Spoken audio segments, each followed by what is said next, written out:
예배하시기를 바랍니다. 오늘은 요한복음 말씀을 잠깐 살피면서 더 사랑한 영광이라는 제목으로 말씀 나누기를 원합니다. 우리가 신앙생활 하다 보면은 이 수많은 믿음의 문제에 걸려 또 많은 갈등을 하게 됩니다. 때로는 내가 사랑한 것들을 포기해야 될 때도 있고 또 더 사랑하는 하나님을 만나기도 합니다. 그래서 오늘 요한복음에 또 요한 사도의 이 가르침을 통하여서 예수 그리스도를 통한 믿음이 무엇인지를 명확히 깨달아 보게 되기를 원합니다. 이 요한복음 말씀은 사도 요한이 썼지만 이 크게 두 갈래로 나눠집니다. 초반의 12장까지는 오늘 말씀까지 포함인데 이 표적에 대한 사건을 많이 드러냅니다. 그래서 요한복음의 이 표적의 내용을 절반이나 할애해서 예수님의 표적의 사건들을 많이 드러내죠. 그리고 그 뒤에 나머지 절반은 십자가를 향한 하늘의 영광에 대한, 그러니까 예수 그리스도의 십자가의 본격적 사역에 대한 설명을 드러냅니다. 그러니까 오늘 이 12장에 걸려 있는 이 말씀은 이제 요한복음을 반절로 나눴을 때 표적 사건의 마지막 문단을 끝맺음하는 것에 있습니다. 요한복음의 마지막 표적은 나사로의 부활입니다. 이 나사로의 부활은 곧 예수 그리스도의 부활을 상징하기도 하는데 어쨌든 이 표적에 대한 내용을 사실상 마무리 짓는 말씀입니다. 이 첫 표적은 가나안 혼인잔치에서 이 물이 포도주로 변한 사건인데 이 계속되는 표적과 기적을 통하여서 이제 끝맺음하는 말미에 또 어떤 말씀을 전하고 있는가? 그 중에서 우리가 주목할 것은 이 표적에 대한 사람들의 반응입니다. 다시 말하면 예수님의 사역에 대한 이제 사람들의 반응이죠. 크게는 두 가지로 나뉘고 오늘 끝까지 본문 뒤에 부분까지 본다면 세 가지 모습으로 나눌 수가 있습니다. 한번 그 처음 37절을 같이 읽어볼까요? 37절 시작. 이렇게 많은 표적을 그들 앞에서 행하셨으나 그를 믿지 아니하니. 예수님이 표적을 많이 행하면서 이 땅 가운데서 구원에 대한 가르침을 했는데 그 표적을 본 사람들의 반응이 어땠죠? 그를 믿지 않았다라는 것입니다. 사람들이 표적을 보고도 그를 믿지 않았다. 이 표적은 기적과 놀라운 일이죠. 그러니까 우리가 일반적으로 겪지 못하는 어떤 신비한 일들을 말합니다. 과연 이것으로, 이 표적으로 우리가 우리의 신앙과 믿음을 유지할 수 있을까? 우리 신앙 그리고 또 기독교는 더구나 이런 기적과 또 영적인 것들을 많이 경험하게 됩니다. 근데 단순히 이 표적과 기적에 대한 부분만으로 믿음을 유지하기는 쉽지 않습니다. 오늘 본문에서도 이 사람들이 이 표적을 많이 보고 많이 경험하고 심지어는 예수님의 직접적인 표적을 보았지만 실제 그를 믿진 않았다라는 것입니다. 내 인생에 기적 한번 일어나면 내가 진짜 하나님 잘 따를 것 같은데, 여러분 그런 서원 기도도 하시죠? 내가 이번 일만 해결해 주시면 평생을 하나님을 따르겠습니다, 뭐 이런 기도를 할지도 모릅니다.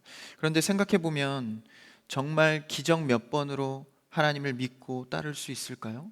이 수많은 믿음의 선진들이 있었지만 모세의 기적을 그 눈앞에서 본 이스라엘 백성들, 또 다윗의 골리앗을 무찌르고 왕위에 올라간 모습, 또 노아는 방주로 그 대홍수를 살아남았지만 결국 하나님에 대한 믿음을 중간중간 잃어가면서 힘든 가운데 신앙생활을 했다라는 것입니다.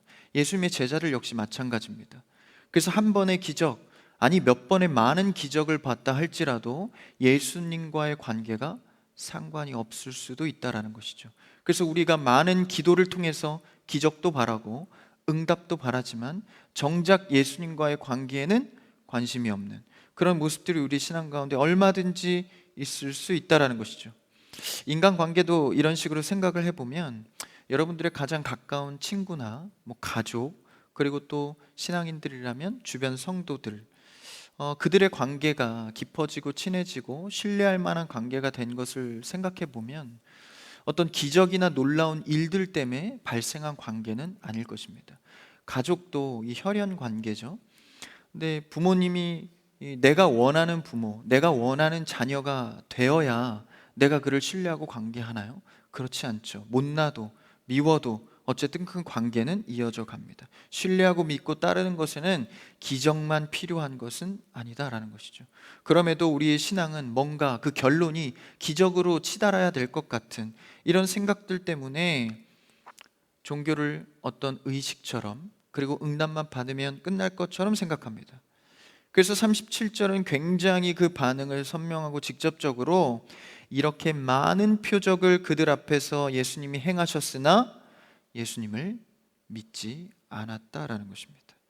이 표적에 대한 반응을 오늘 이 본문에서 이제 좀 볼 텐데, 첫 번째 반응이 이제 믿지 않는 사람들에 대한 이야기를 했고, 두 번째 내용은 42절에 그러나 관리 중에도, 42절을 보십시오. 관리 중에도 그를 믿는 자가 많았다. 이 관리는 이제 기득권을 얘기하는 거죠. 그러니까 어떤 부류는 또 믿는 자들이 또 많았다고 말합니다. 그러나 뒤에 이 꼬리표를 달고 있는 것이 그러나 바리새인들 때문에 그 믿음을 온전히 드러내지는 못했다. 그러니까 출교의 위험 때문에 생계의 문제가 걸려들어서 믿음을 믿긴 했지만 제대로 믿진 않았다라는 거죠. 그러니까 여기서 자신들의 평생 쌓아온 권위, 기득권을 내려놓을 정도로 따르기는 어려웠다라는 것입니다. 그러니까 어떤 경계에서 온전히는 아니고, 그렇다고 아예 안 믿는 건 아니고, 어떤 회색 지대에 있는 사람들이 바로 42절에 나오는 사람들입니다. 그러니까 첫 번째 믿지 않는 사람들의 반응과 두 번째는 회색 지대, 그러니까 온전히 믿지 않는, 그리고 이제 오늘 본문 읽진 않았지만 43절 뒤에 나오는 또 다른 신앙의 부류를 우리가 생각해 보게 됩니다. 먼저 이 믿지 않았던 사람들을 본다면, 우리 37절 읽었으니까 38절을 읽어볼까요? 38절 본문입니다. 38절 시작. 이는 선지자 이사야의 말씀을 이루려 하심이라. 이르되 주여 우리에게서 들은 바를 누가 믿었으며 주의 팔이 누구에게 나타났나이까 하였더라. 37절에 이제 그들 앞에서 표적을 많이 행했지만 그들이 믿지 않았다. 근데 이는 38절에 이는이라고 나오죠. 이렇게 믿지 않는 이유가 무엇이냐? 선지자 이사야 말씀의 예언 때문이다라고 말을 하죠. 그러면 이 예언에 대한 글을 원문으로 살펴보면 조금 더 정확하게 볼 수 있겠죠. 우리 이사야 글을 원문으로 찾아가서 제가 찾아왔습니다. 이사야 53장 1절을 한번 읽어볼까요? 같이 시작. 우리가 전한 것을 누가 믿었느냐? 여호와의 팔이 누구에게 나타났느냐? 이것이 지금 앞에서 우리가 읽었던 본문과 똑같죠? 아까 본 말씀입니다. 2절도 읽어볼까요? 2절 시작. 그는 주 앞에서 자라나기를 연한 순 같고 마른 땅에서 나온 뿌리 같아서 고운 모양도 없고 풍채도 없은즉 우리가 보기에 흠모할 만한 아름다운 것이 없도다. 이어지는 말씀이 이제 메시아의 그림이죠. 메시아의 그림은 사람들이 주목하지 않았다. 믿을 만한 모양이 아니었다. 연한 순 같고 마른 땅의 뿌리 같다. 그러니까 나약하고 볼품 없었다라는 것이죠. 실제 외모 역시 그랬습니다. 그래서 이런 모습으로 올 것을 이미 이사야 선지자가 예언한 것이죠. 사람들이 생각한 메시아는 각자 자신들만의 메시아가 있었습니다. 근데 그 중에서도 가장 큰 메시아는 정치적 메시아, 우리를 로마에서 압제해서 끄집어내고 이제는 우리가 승승장구하고 하나님의 자녀라는 것이 세상에 드러나는 것, 그걸 도와줄 분이 그들의 메시아였던 것이죠. 그래서 우리의 이 가난하고 어려운 이 우리의 백성들의 시름을 알아줄 수 있는 메시아, 그래서 우리를 좀 부유하게 살게 해줄 메시아, 그런 메시아를 유대인들은 대망하면서 기다려왔는데 실제 예수님의 모습은 이사야 선지자의 말씀처럼 연한 순 같고 마른 땅의 뿌리 같았다. 아니, 실제 외모가 뭐 그러하더라도 하는 일이라도 좀 로마를 무찔러주고, 근데 예수님의 모습은 그러지 않았습니다. 과부를 찾아다니고 고아를 찾아다니고 병든 자를 찾아가 낫게 하셨습니다. 이런 낮은 곳에만 거하는 예수님은 사실상 유대인들이 기다려온 모습은 아니었습니다. 그렇기 때문에 예수 그리스도를 믿지 않고 신뢰하지 않는 그들의 모습은 이사야의 예언처럼 당연하다라는 것이죠. 나사렛에서 무슨 선한 것이 나겠냐? 라고 비판했던 유대인들처럼 사람들은 진짜를 볼 만한 실력이 있지 않다라는 것입니다. 여러분, 우리도 수많은 공부와 경험과 또 인생을 살면서 내가 많이 안다고 생각하지만 진리를 가려낼 실력은 사실 우리 안에 없습니다. 그것을 이사야 선지자를 통해 또 요한복음을 통하여서 우리에게 고발해주고 있는 것이죠. 오늘날 우리는 주님 없이는 진짜를 알아볼 만한 실력이 없다라는 것입니다. 그래서 로마서에서는 율법은 다만 죄인이 얼마나 큰 죄인인지를 밝혀낼 뿐이다. 그러니까 우리가 율법을 지키고 분별할 만한 실력은 없다라는 것이죠. 그래서 우리는 늘 하나님 앞에서 겸손하고 또 겸손해야 합니다. 우리는 진리를 볼 수 있는 실력이 없습니다. 이것을 인정할 때 복음의 출발이 될 수 있는 것이죠. 그저 우리는 주님 한 분 의지하여 성령의 주시는 지혜와 분별로 살아갈 수 있게 되기를 축복합니다. 그러니까 예수님은 얼마나 볼품이 없었으면 마른 땅의 뿌리 같다. 이 마른 땅을 이렇게 캐보면 이 마른 흙은 굉장히 거칠거칠하잖아요. 거기서 나온 뿌리는 정말 보잘것없습니다. 이 쳐다도 보기 싫을 정도로 보잘것없는 그런 모습 때문에 사람들은 기적이 있었어도 신뢰할 수 없었다라는 것이죠. 성경에도 나오잖아요. 사람을 외모를 본다라고 나오죠. 살면서 외모를 너무 보지 않기를 축복합니다. 이것도 성경적인 게 아니에요. 너무 외모에 현혹되지 마시고 진짜 사람을 봐야 되는데 우리는 먼저 외모를 보고 일단 내 속에 어떤 프레임을 만들잖아요. 그 다음에 사람이 보이니까 후회하는 경우가 많죠. 후회들을 많이 하는 줄 아는데 저도 그렇고 외모가 사람 눈에 들어오지 않습니까? 오늘 주제는 아니니까 넘어가고 예수님은 흠모할 만한 모양이 없어서 멸시하고 그들을 외면했다라는 것이죠. 이사야 53장 2절까지 읽었는데 3절도 한번 읽어볼까요? 3절 시작. 그는 멸시를 받아 사람들에게 버림받았으며 강고를 많이 겪었으며 질고를 아는 자라. 마치 사람들이 그에게서 얼굴을 가리는 것 같이 멸시를 당하였고 우리도 그를 귀히 여기지 아니하였도다.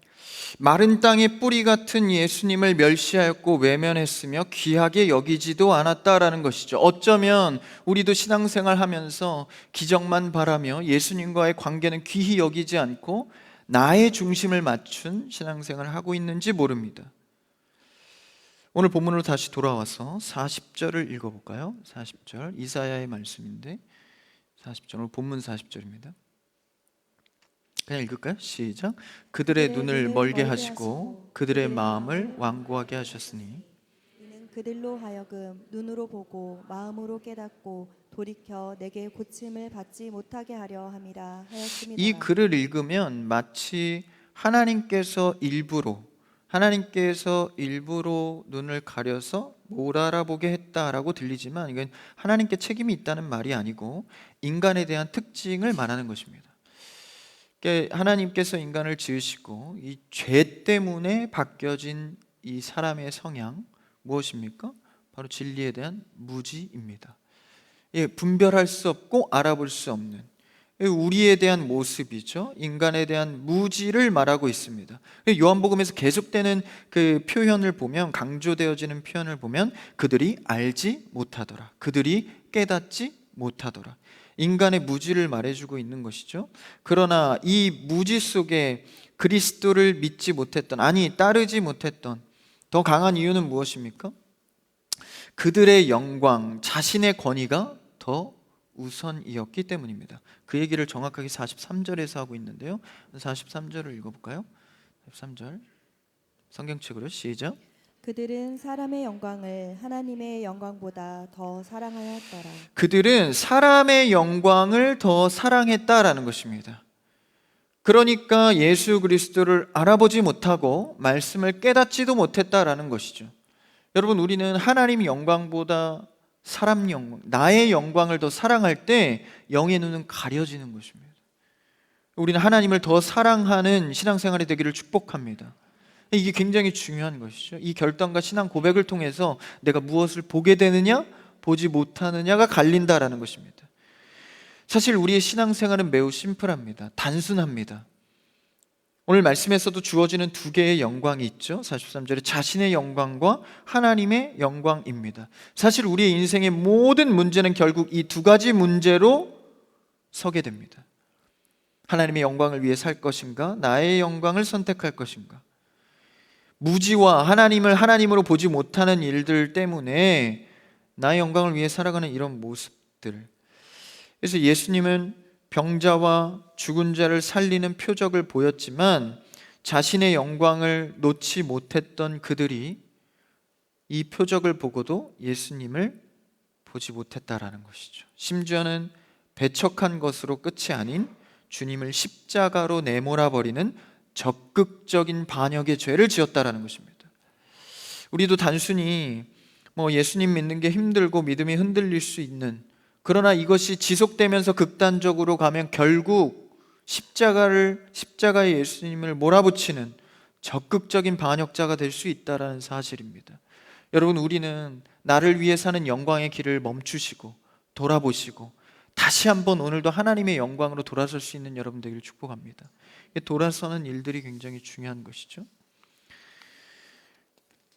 그래서 그렇게 믿지 못했던 그들의 내면 속에는 자신의 영광을 위해 집중했기 때문에 예수님을 보지 못했던 것이죠. 이제 두 번째 사람을 볼까요? 조금 다시 올라가서 42절입니다. 본문 42절. 네, 같이 42절 시작. 그러나 관리 중에도 그를 믿는 자가 많되 바리새인들 때문에 드러나게 말하지 못하니 이는 출교를 당할까 두려워함이라. 두 번째 믿음의 사람은 어땠습니까? 관리 중에도 그를 믿는 자가 있긴 있었습니다. 그렇죠? 관리들은 앞서 말씀드린 바와 같이 기득권 세력입니다. 유대교 정치에서 관리의 직책까지 올라가기까지 많은 율법과 또 세월과 경험, 그리고 자신이 희생했던 부분, 이 관리를 위해서, 이런 기득권을 위해서 얼마나 많은 시간과 투자를 했겠습니까? 이 관리에서 발생되는 현실의 문제도 많습니다. 누리는 복지들, 가정이 평안한 것, 국가가 책임져 주는 것, 삶의 안락함, 이런 것을 놓기란 사실상 쉬운 문제가 아니죠. 나뿐 아니라 내 자녀, 가정까지도 어떻게 될지 모르는 그런 각오를 하면서까지 예수님을 믿는 것은 그들에게 쉬운 문제는 아니었습니다. 우리에게도 신앙생활 하면서 이런 기로에 설 때가 많습니다. 그럴 때 42절 그들의 선택은 어땠습니까? 바리새인들 때문에 출교를 당할까 두려워하여 믿긴 믿었지만 드러나게 말하지 못했다. 다시 말하면 믿음의 사람으로서 온전하게 살지는 못했다라는 것이죠. 여러분, 우리의 신앙생활은 사실 구원에도 마찬가지고 회색지대는 없습니다. 구원, 천국과 지옥으로 나뉘며 믿음은 있고 없고로 나뉩니다. 중간 지대에서 나는 교회 다니니까 출석하는 것으로 내 구원이 보장되겠지, 그렇지 않습니다. 우리는 온전히 주님만을 믿고 의지할 때 구원을 얻습니다. 그러니까 어설픈 믿음, 그냥 어느 정도 행위적으로가 아니라 온전히 주님을 의지하는 삶이 바로 구원의 삶이다라는 것이죠. 이 부딪히는 현실의 갈등과 또 어려운 문제들, 그렇지만 쉽게 내려놓지 못하는 모습들, 사람은 작은 감투만 하나 씌워줘도 마치 세상을 호령할 것처럼 살아가는 것이 우리의 모습입니다. 내 밑에 사람이 있거나 내가 어느 정도 위치에 올라가면 그것 하나가 나를 책임져 줄 것 같이 사람들을 대하기도 합니다. 생각해 보면 어릴 때 반장 한번 하면 끝까지 가잖아요. 50세, 60세가 되어서도 내가 어릴 때 반장을 했다. 반장 출신이다. 이런 거 하지 않습니까? 전 참고로 반장을 해본 적이 없습니다. 그래서 그렇게 내세울 것도 없지만 평생 학교 다닐 때 반장 한 번 한 것도 계속된 나의 자랑이 될 터인데, 그렇죠?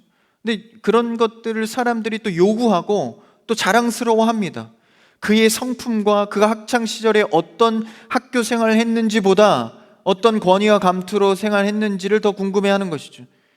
또 세상은 그렇게 내몰아갑니다. 근데 이것이 어쩔 수 없는 인간 사회의 생리이기도 하죠. 그러나 우리는 최소한 하나님의 자녀라는 정체성을 갖고 최소한 교회 안에서는 미흡하게나마 하늘의 질서와 법을 따라가는 훈련을 해야 합니다.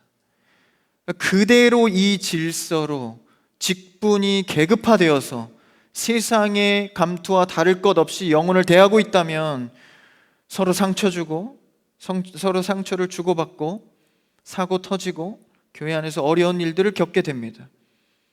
이런 인간의 무지함과 교만함 속에서 어떻게 내가 어렵게 올라간 자리를 내려올 수 있겠는가? 정말 죽기보다 어려운 일이죠. 그래서 사도 바울은요, 고린도전서에 단언하노니 나는 날마다 죽노라. 그러니까 나를 날마다 죽이지 않고는 이 나에 대한 이 교만이 너무나도 많이 올라오니까 사도 바울이 나는 날마다 죽노라 라고 고백했죠. 그래서 이 회색지대에 있던 이 관리들은 예수님을 부인하지는 못했지만 출교의 문제 때문에 온전히 믿지도 못했습니다. 왜냐하면 육신적인 죽음과 대등하게 여겨지는 사회적 죽음이 그들에게는 문제로 걸렸기 때문입니다.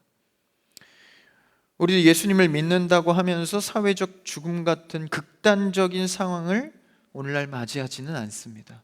예수 믿었더니 출교를 당하고 사회에서 이 신용불량자가 돼서 아예 사회생활 못한다든지 그러지는 않죠. 그러나 우리의 한국 사회 외적으로 다른 나라를 보면 가까운 데는 북한이 그렇죠. 이슬람 문화, 다른 종교들, 인도권에 있는 사람들, 그런 사람들 보면 예수님을 믿는다고 해서 사회적 죽음 혹은 물리적 죽음까지도 당합니다. 같은 지구촌에서 이런 시대적인 상황이 굉장히 다르죠. 심지어는 법 하나 막지 못해 제정돼서 어떤 국가든 사회적 책임과 처벌을 예수님 믿다가 받을 수도 있습니다.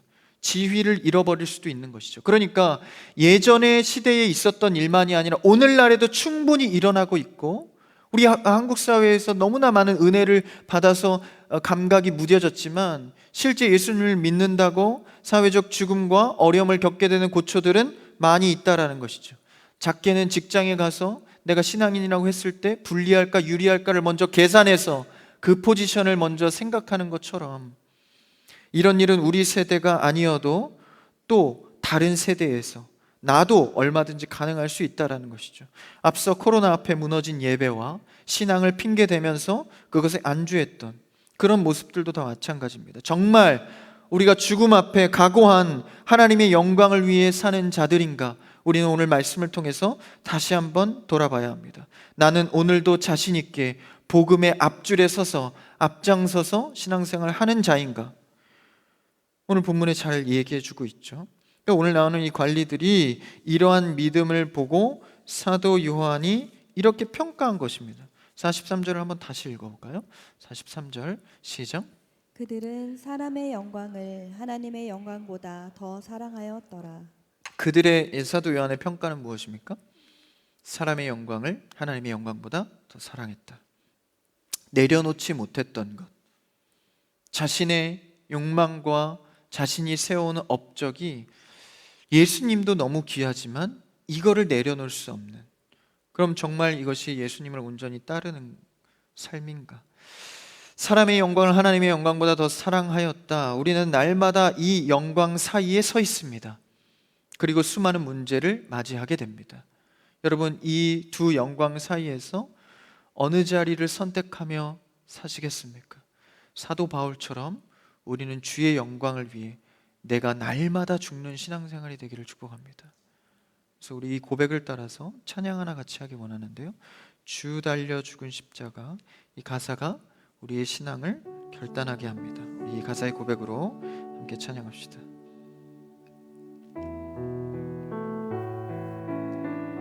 주 달려 죽은, 주 달려 죽은 십자가,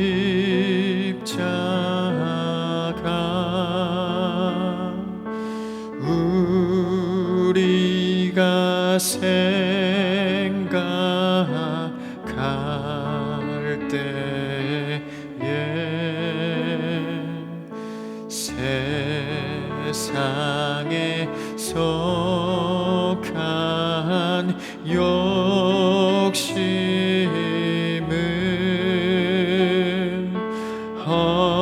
헛된 줄 알고 우리 가사를 생각하며 한 번 더 찬양합시다. 죽으신 구주, 죽으신 구주 밖에는 자랑을 말게 하소서.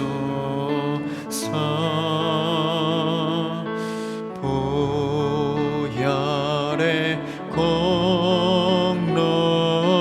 힘입어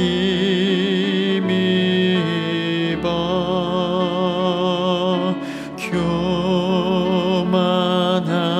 마음을 버리. 우리 마지막으로 4절 찬양합시다. 온 세상 만물 가져도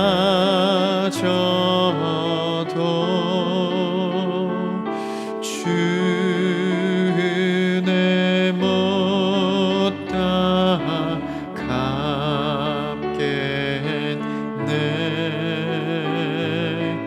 놀라운 사랑 받은 나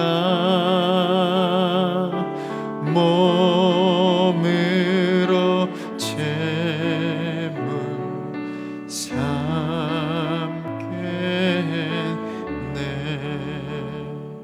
아멘. 우리가 세상에 속한 것들을 헛된 줄 알고 주 앞에 쉽게 내어버릴 수 있는 그런 신앙이 될 수 있기를 축복합니다. 하나님의 영광을 위해 사는 것, 당연히 쉬운 일은 아닙니다. 순간순간 부딪히는 갈등과 내가 쌓아오고 노력한 것들이 허물어질 때도 있습니다. 그러나 우리는 구원의 입장 앞에서 늘 하나님의 영광이 무엇인지를 훈련하고 고민해야 합니다. 그렇다면 이 두 부류의 회색 지대에 있던 관리들, 그리고 기적을 보고도 믿지 못했던 사람들, 그렇다면 예수님의 믿음은 어떠할까요? 우리 읽지는 않았지만 그 뒤에 44절을 한번 읽어볼까요? 오늘 성경책으로 보시면 되겠습니다. 같이요, 시작. 예수께서 외쳐 이르시되 나를 믿는 자는 나를 믿는 것이 아니오 나를 보내신 이를 믿는 것이며. 예수님께서 외쳐 이르시되라는 이 표현은 성경에 그렇게 많이 등장하는 표현은 아닙니다. 몇 번 안 되는 표현인데, 이것은 신적인 기원을 갖고 적극적으로 선포한다는 표현입니다. 그러니까 지금 뭐 어떤 일어난 일에 대한 것을 즉흥적으로 얘기하는 것이 아니라 신적인 하나님의 기원을 갖고 말씀을 선포하는 것이죠. 어떤 말씀을 선포하셨나요? 나를 믿는 자는 나를 믿는 것이 아니라 나를 보내신 이를 믿는 것이다. 예수님께서 갖고 있던 믿음의 정체성은요, 하나님께 보내심을 받은 자입니다. 이것이 곧 예수님을 따르는 우리의 정체성이기도 합니다. 여러분의 믿음과 신앙 고백은 무엇입니까? 바로 하나님께로부터 보내심을 받은 자다라는 것입니다. 그러니까 다시 말하면 하나님께로부터 보냄을 받았으니 하나님께서 보내신 이유와 목적이 그분에게 있다라는 것이죠. 우리는 물어야죠. 주님, 내가 왜 이곳에 보내졌습니까? 왜 이런 상황이 닥쳐 있습니까? 내가 왜 이런 자를 만나게 되었습니까? 보내신 자 하나님으로부터 출발해야 합니다. 주님께서 나를 왜 보내셨는가? 그래서 우리는 날마다 고백해야 합니다. 나는 하나님께 부르심을 입은 자다. 예수님도 직접 말씀하셨죠? 아버지께서 나를 보낸 것 같이 나도 너희를 보내노라. 그러니까 우리는요, 하나님께서 보내신 예수 그리스도를 통해서 또 보냄을 받은 자들입니다. 그러니까 인생의 시간에서 예수님의 보냄을 받은 자라는 묵상을 늘 많이 하고 우리 것으로 갖고 있어야 합니다. 여러분에게 툭 치면서 당신은 누구입니까? 말한다면 바로 그냥 찌르자마자 대답이 나와요. 나는 하나님께로부터 보냄을 받은 자입니다.